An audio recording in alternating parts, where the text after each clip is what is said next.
Abraham, homme de foi et d'obéissance, commença sa marche spirituelle avec Dieu. Et Dieu lui donna 3 ordres. Va-t'en de ton pays, de ta patrie et de la maison de ton père. Genèse 12, 1. Abraham obéit à Dieu. Alors qu'il commençait son voyage, son obéissance fut seulement partielle. Au premier ordre, il obéit pleinement. Mais quand vint le second, puis le troisième, son obéissance fut seulement partielle. Il prit Lot et sa famille avec lui. Les relations familiales, la famille l'attachèrent. Pendant cela, la famille peut nous empêcher d'obéir totalement à Dieu. Abraham ne conduisait pas la troupe, mais c'est Térar qui la conduisait. L'appel avait été adressé à Abraham et non à Térar. Dieu voulait discipliner la vie d'Abraham. Le premier moyen de discipline fut la mort dans le foyer. La troupe sortit d'Our en Chaldée jusqu'à Haran et s'arrêta. La terre que Dieu montrait à Abraham était la terre de Canaan. Il ne pouvait pas aller de l'avant parce qu'Abraham n'obéissait pas pleinement à Dieu. Lorsqu'il vint à Haran, la première chose que Dieu autorisa fut la mort du père d'Abraham, Genèse 11, 32.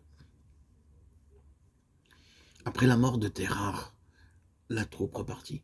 Il semble que si Abraham s'était attendu à Dieu une fois sorti de Haran, marchant dans l'obéissance à la parole de Dieu, chaque chose aurait été aplanie. Il y eut une dispute entre les bergers d'Abraham et ceux de Lot. Dieu permit à la fois la mort et la querelle dans le foyer d'Abraham. À travers tous ces événements, Dieu enseignait à cet homme de Dieu que le prix de la désobéissance était toujours important. Dieu attend de nous une totale obéissance. Loué soit Dieu. Abraham trouva que le but de Dieu, en le disciplinant toujours à nouveau, n'était pas de l'appauvrir, mais de l'enrichir. Nous voyons le secret de l'obéissance dans la vie d'Abraham en Genèse 22. Ce chapitre nous parle du Grand Est et sa signification centrale. Une nuit, Dieu réveilla Abraham et lui dit de prendre son fils unique, Isaac, et de lui offrir en sacrifice au lieu qu'il montrerait. Lorsque Dieu parla à Abraham, personne d'autre ne le savait. Si Abraham avait vécu dans la désobéissance à Dieu, personne n'aurait connu cela. Il aurait pu vivre sur la base d'une réputation ancienne, d'un témoignage ancien. Mais Abraham avait appris à obéir à Dieu. Tôt le matin, il prit Isaac, son fils, qu'il porta lui-même le bois. Dieu avait parlé, ses propres mains firent le travail. Quelle aurait été notre réponse si Dieu avait demandé de déposer sur l'autel notre possession la plus chère? Abraham était un homme riche, cependant il ne permit pas à ses serviteurs de faire son travail.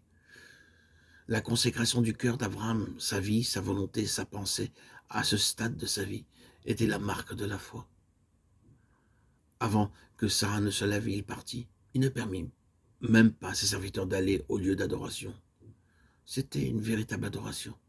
Donner à Dieu ce qui est pour nous le plus précieux. Quel beau renseignement en ce qui concerne l'obéissance, la consécration à Dieu et tout ce qui a véhiculé cet acte, c'est tout simplement sa foi en Dieu. Quel merveilleux enseignement pour nous, enfants de Dieu, qui désirons nous consacrer à Dieu.